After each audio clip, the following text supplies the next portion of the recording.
Welcome to the Salmon Runs YouTube. Enjoy the video. You start by opening Power Options because brightness controls in Windows 10 tie to the active power plan. Press Windows key plus X, pick Power Options, and then click Additional Power Settings on the right. Once done, choose the plan that's active and select Change Plan Settings immediately. This step exposes the only persistent brightness control path.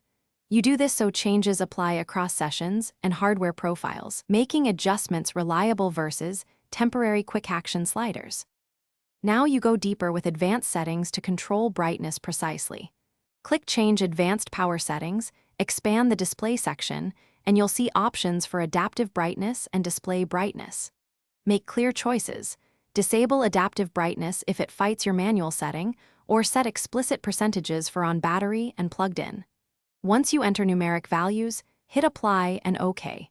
This ensures the system enforces your settings automatically, which is why this method is the only fully persistent way in Windows 10. Finish by saving the plan settings and closing Control Panel, then test persistence by unplugging and restarting to confirm brightness stays correct.